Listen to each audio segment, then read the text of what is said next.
Hi everyone, it is Thursday, August 29th, and my name is Shannon Cunningham. I'm an astrologer living and working in Toronto, Ontario, Canada. And I thought this week I would tell a little story about something that happened last Friday. My friend came into town to spend the weekend with me, and she had found this tarot card reader online in Toronto. She was on Facebook or something like that, and she had all these recommendations and reviews, and she was very cheap.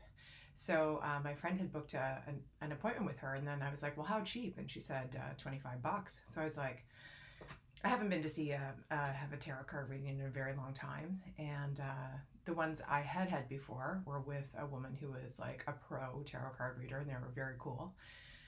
So I thought I would join up, and so we went, and my friend went first for a tarot card reading, and she was asking us about, who we were and what our questions were, and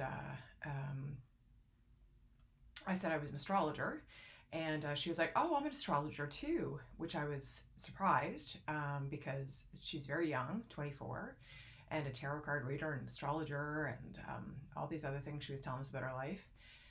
So she started talking about astrology as she was doing the tarot card reading, and it was very questionable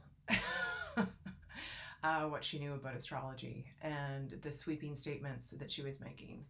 And I think the thing that was most surprising about it for me was that I said I was an astrologer professionally, and that she knew as little as she did, and was quite comfortable talking to me about it as if she knew what she was talking about. So yeah, she had a number of things wrong, and was making very sweeping statements. When she found out I was a Scorpio, she was kind of astonished because in her experience, most Scorpios are crazy. And then she was talking about how all Sagittarians put, other people first, and how when she does her readings, she really just reads the sun, moon, and Mercury and Venus, because she feels like that kind of gives people an overall, and then she just sends them to with the rest, and they can kind of look it up on their own. And I said, oh, I was trying to be very non-critical and non-judgy. I was keeping those judgments to myself.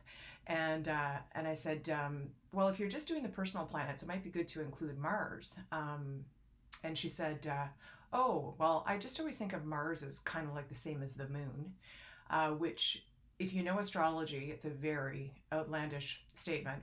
So I kind of filled her in on that. And anywho, I asked her if she actually does professional readings, and she does. She has people come in, and she presents herself as an astrologer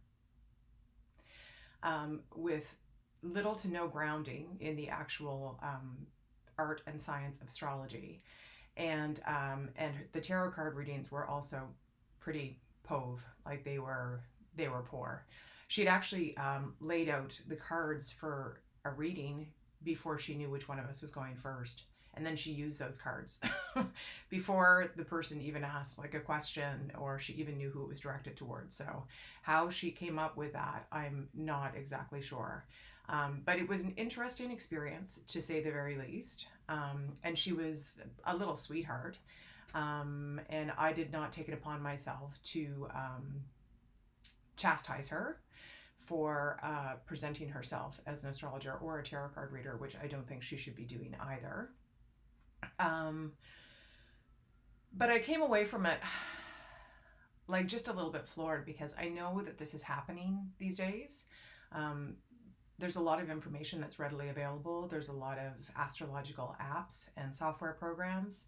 I read an article recently where there was a woman who was the former fashion editor at Vogue, who a year later is being quoted as one of the most foremost prominent astrologers. And when the woman was interviewing her, she asked her if she uses an ephemeris, and she didn't even know what an ephemeris was, which, if you're an astrologer, it is basically your Bible.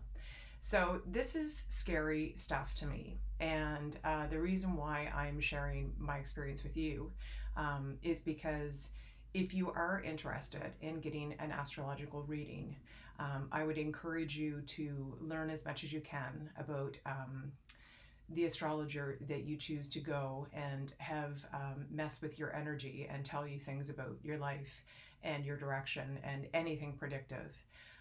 Because I do know, even with professional astrologers, you have to be a little bit picky. I've had some people come to me for me to do corrective readings where they had like a really bad experience with, an astrologer who made very limiting statements to them and very harsh statements that stuck with them and were affecting their lives. So I think it's the same way as it is with anyone who is working energetically with you, like as an example, a therapist, because we all know that even if someone has their doctorate and, accreditation at the wazoo, there's a lot of bad therapists out there. And there's a lot of bad yoga instructors and Reiki masters. And be discerning, because the power of suggestion is a very powerful thing. It's why I trained for 10 years before I started presenting myself as a professional astrologer. And I got my diploma and I did hundreds of readings. People are way too comfortable giving themselves that title.